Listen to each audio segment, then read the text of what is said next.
De retour maintenant sur ce plateau avec mon invité, M. Jules Victorien Koubleno. Bonjour. Bonjour, Monsieur Boukari. Vous êtes le directeur général de l'Agence nationale du domaine et du foncier. Alors, le gouvernement a pris il y a quelques jours un décret pour revoir le périmètre de la route des pêches. De quoi s'agit-il? Merci beaucoup. Mais avant de répondre à votre question, très brièvement, je voudrais faire un coucou, un clin d'œil à vos téléspectateurs et leur souhaiter une très bonne journée dominicale. Cela dit, de quoi s'agit-il? En fait, il s'agit d'une énième réponse du gouvernement, du président Patrice Talon, au cri de détresse des populations. Parce qu'il ne vous aura pas échappé que depuis 3 novembre 2005, les populations, nos compatriotes qui se trouvent dans cette zone dite de la route des pêches, précisément dans les localités de Fiéillon 1, Fiéillon 2 et de Togbin, ne savaient à quel sein se vouer et étaient désemparés.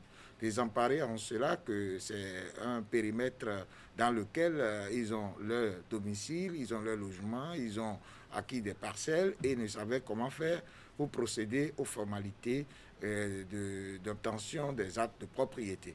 Et donc, depuis, c'est une préoccupation de ces populations. Et dans le cadre de la promotion de son volet social, le chef de l'État, le président Patrice Talon, a été amené à redéfinir le périmètre pour pouvoir permettre à ces populations de pouvoir obtenir, bien entendu, les actes nécessaires pour sécuriser leurs biens. Redéfinir le périmètre, cela signifie que vous allez réduire maintenant l'espace qui était prévu.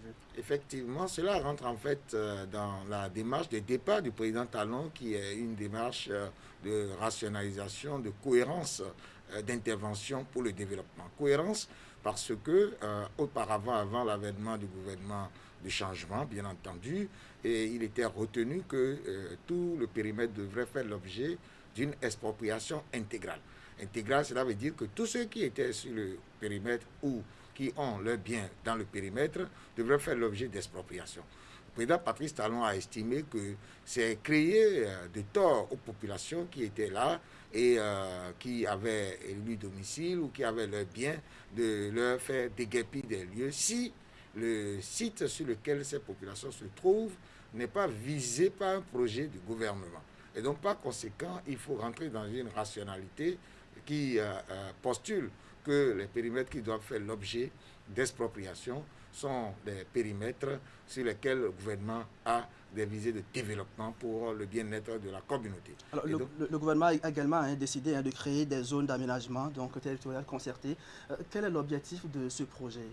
effectivement, d'abord pour finir sur le premier volet, Oui, désormais le périmètre a été réduit et pour permettre aux populations de manière générale et celles qui se trouvent dans cette localité de savoir où commence désormais le périmètre, il faut prendre l'école internationale de théâtre, atelier nomade de notre compatriote Alou Bendine.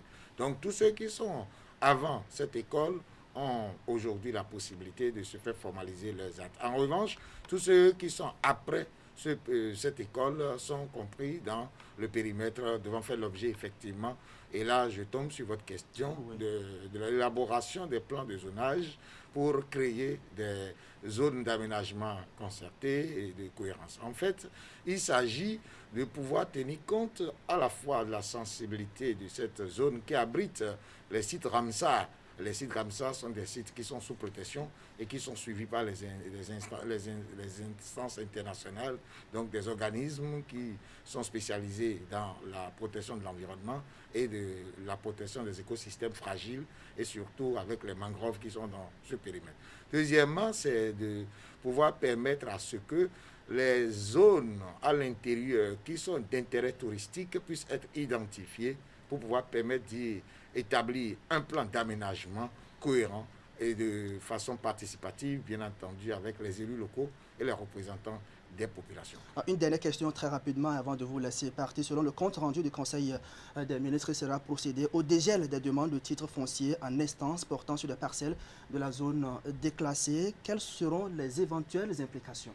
Merci, monsieur le journaliste. En réalité, c'est la conséquence de cette volonté du chef de l'État de pouvoir apporter la solution aux populations. Donc, les populations ont aujourd'hui de quoi, bien entendu, se réjouir.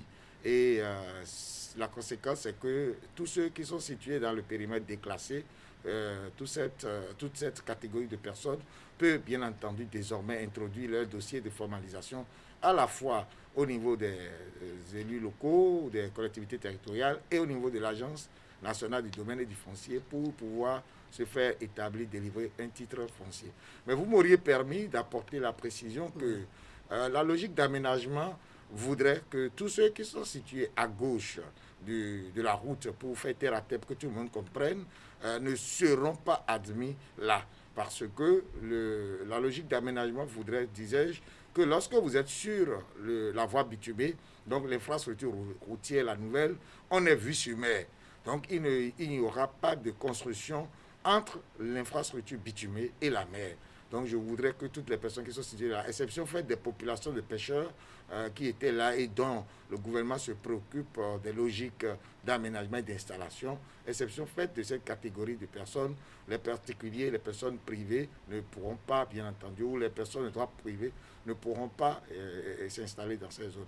Je voudrais le dire pour que les gens, dans l'ignorance ou la méconnaissance de la nouvelle orientation ou dans le nouveau cadrage, ne s'installent ou y investissent des sous pour construire des infrastructures. Merci à vous, M. Jules Victorien Koublenou, directeur général de l'Agence nationale du domaine et du foncier. Merci pour ces explications et bonne journée à vous.